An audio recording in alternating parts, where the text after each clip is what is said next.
Hey everyone, welcome to my YouTube channel legal oxygen. UPSI की date आ चुकी है। अगले महीने 20 अक्टूबर को से एग्ज़ाम है और इसमें एक मूल विधि का पेपर आता है। तो मैं आपको मूल विधि करवाने वाला हूँ। इसे हम 4 पार्ट में देखेंगे। सबसे पहले हम आईपीसी को देखेंगे। आईपीसी को हम 4 पार्ट में ख़त्म करेंगे। पहला है इंट्रोडक्शन पार्ट।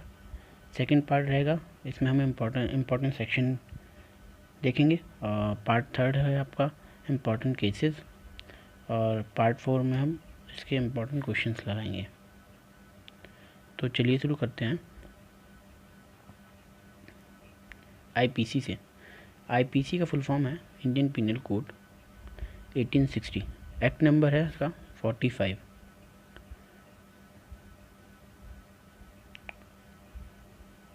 शुरुआत करते हैं। आईपीसी 1860 भारतीय दंड संहिता एक व्यापक कानून है जो भारत में आपराधिक कानून के वास्तविक पहलुओं को शामिल करता है। यह अपराधों का बताता है और उनमें से प्रत्येक के लिए सज़ा और जुर्माना बताता है। भारतीय दंड संहिता भारत के अंदर भारत के किसी भी नागरिक द्वारा किए गए कुछ अपराधों की परिभाषा व दंड का प्रावधान करती है, किंतु यह संहिता भारत की सेना पर लागू नहीं होती। अनुच्छेद 370 हटने के बाद जम्मू एवं कश्मीर पर भी अब भारतीय दंड संहिता लागू है। भारतीय दंड संहिता ब्रिटिश काल में सन 1860 में लागू हुई। इसके बाद इसमें समय समय पर संशोधन होते रहे।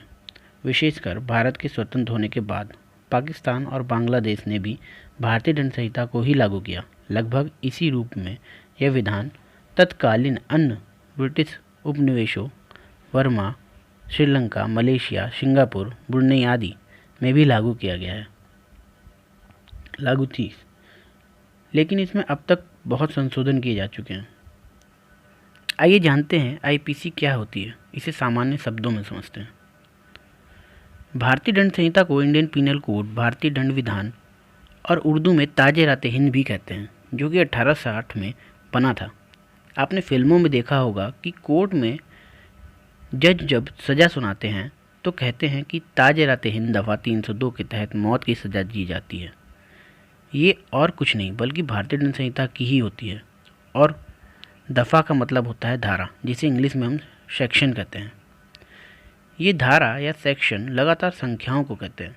आईपीसी में कुल मिलाकर 511 धाराएं हैं, मतलब सेक्शन है, और 23 चैप्टर हैं, यानी कि 23 अध्याय में बटा हुआ है। क्या आप जानते हैं कि 1834 में पहला विधि आयोग बनाया गया था? इसके चेयरपर्सन लॉर्ड मैकाले थे। इन्हीं की अध्यक्षता में आईपीसी को ड्राफ्ट किया गया था। 6 अक्टूबर 1860 में यह कानून संसद में पास हुआ और 1862 में यह पूरी तरह से लागू किया गया था। यही आपकी जानकारी के लिए बता दें कि विश्व का सबसे बड़ा दंडिक संग्रह यानी आईपीसी से बड़ा देश में और कोई दंडिक कानून नहीं है, इसलिए इसको मुख्य क्रिमिनल कोड भी कहते हैं। पहले यह कानून कश्मीर को छोड़कर पूरे भारत में लागू था। जम्मू एवं कश्मीर में रणभीर दंड संहिता आरपीसी लागू होती थी। ये इम्पोर्टेंट है, पहले ये क्वेश्चन बहुत आता था। आईपीसी को लागू करने का मुख्य उद्देश्य था कि संपूर्ण भारत में एक ही तरह का कानून लागू किया जा सके, ताकि अलग अलग क्षेत्रीय कानून की जगह एक ही कोड हो। लेकिन अब अनुच्छेद 370 हटने के बाद जम्मू एवं कश्मीर में भी भारतीय दंड संहिता लागू है। आईपीसी कानून अपराधों के बारे में बताता है और उनमें से प्रत्येक के लिए क्या सज़ा होगी और क्या जुर्माना होगा, ये बताता है। चलिए जानते हैं अब सीआरपीसी क्या होती है।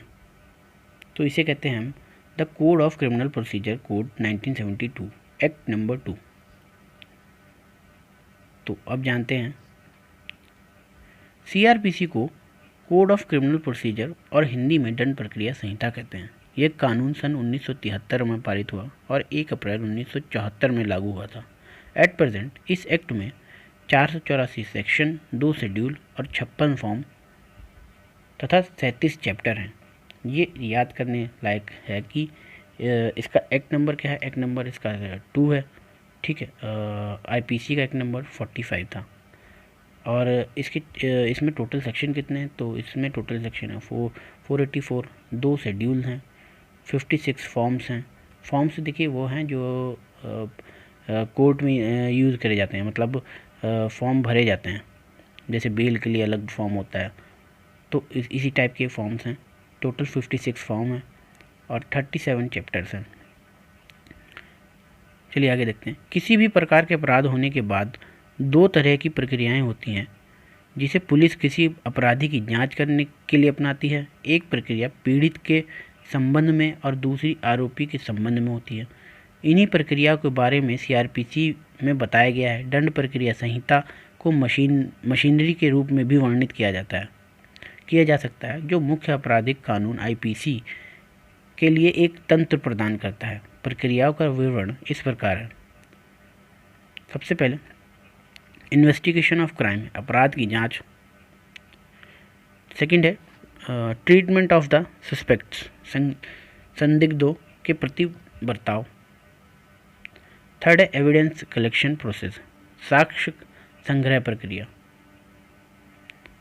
फिर यह निर्धारित करना कि अपराधी दोषी है या नहीं। तो सीआरपीसी में ये काम होते हैं। आइए, ये मुख्य एलिमेंट हैं इसके। आइए कुछ उदाहरणों की मदद से आईपीसी और सीआरपीसी के बारे में अध्ययन करते हैं। क्या आपने कभी किसी वाहन को चलाते वक्त या सड़क पर चलते वक्त ध्यान दिया है कि सड़क पर लिखा होता है कि वाहन को इतनी स्पीड से ज़्यादा ना चलाएं? नेशनल हाईवे पर भी लिखा, वाहन को चलाने की स्पीड के बारे में सड़क पर लिखा होता है, जैसे 90 किलोमीटर प्रति घंटा या 100 किलोमीटर प्रति घंटा, कुछ भी हो सकता है। अगर आप इस स्पीड लिमिट को तोड़ते हैं या इससे ज़्यादा तेज़ वाहन चलाते हैं तो आप कानून तोड़ रहे हैं। यहीं आपको बता दें कि आईपीसी का सेक्शन 279 कहता है कि रैश ड्राइविंग या उपेक्षा पूर्ण वाहन चलाने के लिए दंड का प्रावधान है, यानी it is a punishable offence, और इसमें 6 महीने का कारावास या 6 महीने की सज़ा हो सकती है। आगे चलते हैं। कानून को 2 हिस्से या सेगमेंट में बांटा गया है। पहला मौलिक विधि, जिसे हम कहते हैं सब्सटेंटिव लॉ। सेकंड है प्रक्रिया विधि, जिसे हम कहते हैं प्रोसीजरल लॉ। चलिए आगे देखते हैं।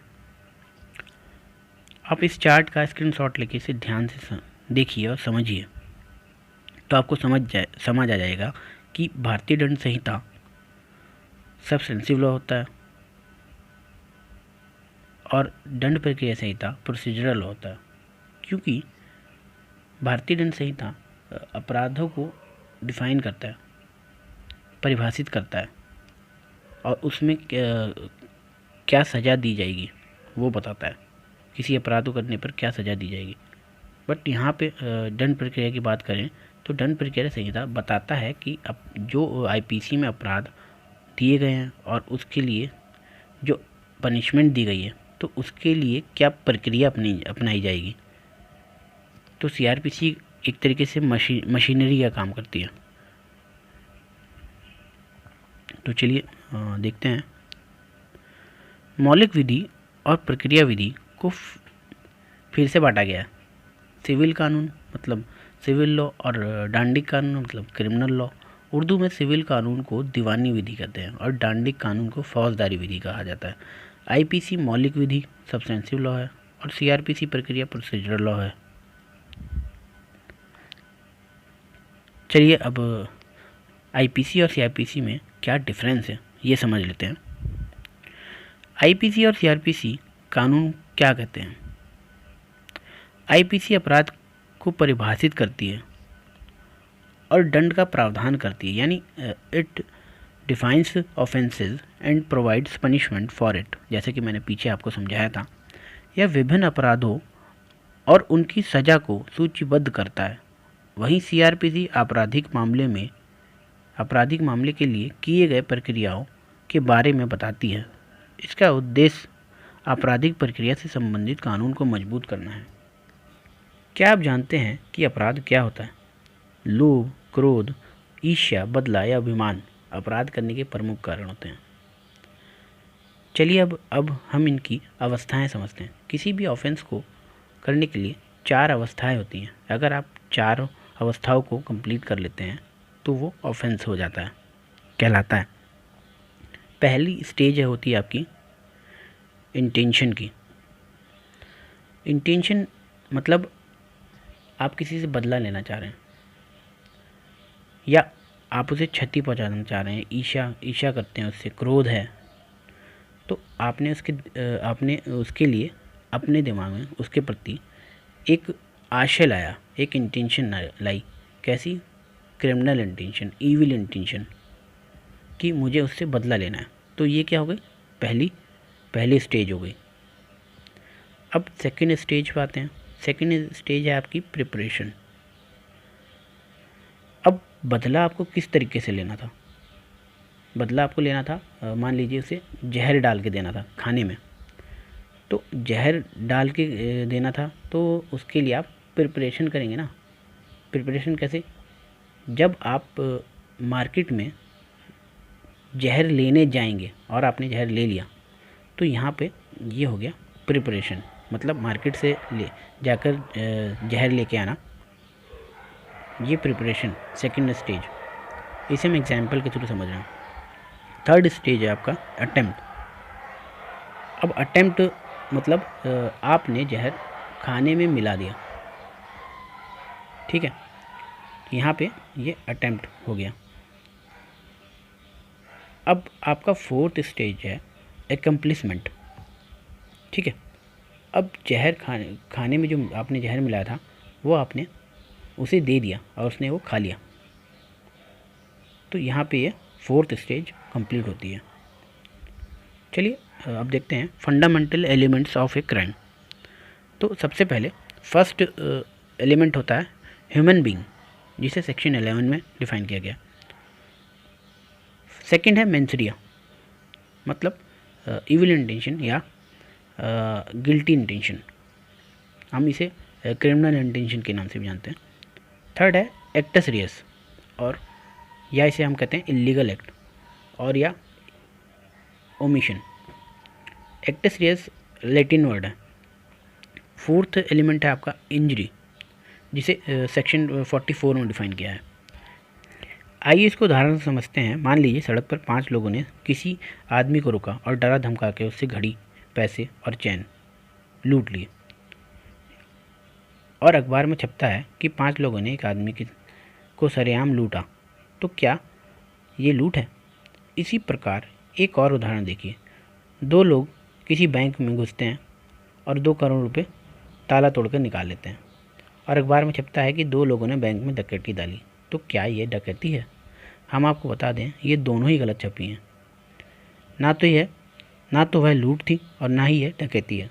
अब ये जानने के लिए कि यह कौन से अपराध हैं, इसके लिए हमें आईपीसी पढ़नी पड़ेगी। आईपीसी के अनुसार अगर 5 लोग कहीं मिलकर लूट करते हैं तो वह डकैती होती है, यानी उन 5 लोगों ने जो उस आदमी को रोका, उससे उसका सामान लिया, तो वह डकैती थी। और दूसरे में जो 2 लोग बैंक में घुसे हुए थे, आईपीसी के अनुसार 2 लोग कभी भी डकैती नहीं कर सकते। डकैती करने के लिए कम से कम 5 लोगों का होना जरूरी है। किसी को डराना और धमकाना ये डकैती के दौरान किया जाता है। बैंक में 2 लोगों ने रात में पैसे निकालने, इसके लिए उन्होंने किसी को ना तो डराया और ना ही धमकाया, इसलिए डकैती हो ही नहीं सकती। अगर दिन में 2 लोग गार्ड या लोगों को डराकर बंदूक की नोक पर पैसे ले जाते हैं तो लूट होती है। अगर 5 लोग होते तो डकैती होती। इन सब चीज़ों के बारे में, या यूँ कहें, इन सब की परिभाषा आईपीसी में मिलती हैं। अगर कोई चोरी करता है तो आईपीसी के सेक्शन 379 के तहत 3 साल का कारावास और जुर्माना हो सकता है। लेकिन अगर कोई घर में या बिल्डिंग में या किसी परिसर में चोरी करता है तो आईपीसी की धारा 380 के तहत 7 साल का कारावास हो सकता है। अब अपराध क्या होता है, क्या सज़ा होगी, उस अपराध के बारे में आप जान गए होंगे, लेकिन इसके लिए क्या प्रक्रिया होगी, यानी अपराधी कैसे गिरफ्तार किया जाएगा, सबूत इकट्ठा करना, जमानत कैसे दी जाएगी, जमानत के लिए एप्लीकेशन कहाँ दी जाएगी? आरोपी के अपराध या निर्दोषता को निर्धारित करने पुलिस के क्या कार्य हैं? वकील और मजिस्ट्रेट के क्या कार्य हैं? गिरफ्तारी के तरीके कैसे होंगे? गिरफ्तारी के बाद व्यक्ति जेल में कितने दिन रखा जाएगा? मजिस्ट्रेट के सामने उसको कब उपस्थित करना होगा? इत्यादि तरह की सारी बातें प्रक्रिया के अंतर्गत आती हैं और सीआरपीसी में मिलेंगी। संक्षेप में यह जांच, परीक्षण, जमानत, पूछताछ, गिरफ्तारी आदि के लिए सीआरपीसी पूरी प्रक्रिया का वर्णन करता है। हमने आज की इस वीडियो में पार्ट 1 कंप्लीट कर लिया है, जिसमें हमने इसके इंट्रोडक्शन को देखा है। नेक्स्ट वीडियो में हम पार्ट 2 को देखेंगे, जिसमें हम एग्ज़ाम में आने वाले सभी इंपॉर्टेंट सेक्शंस को पढ़ेंगे। मैं आशा करता हूं कि आपको आज की यह वीडियो अच्छी लगी होगी। अगर हाँ, तो इसे अपने मित्रों के साथ शेयर करें एंड लाइक करें। मिलते हैं नेक्स्ट वीडियो में। नमस्कार, बाय बाय।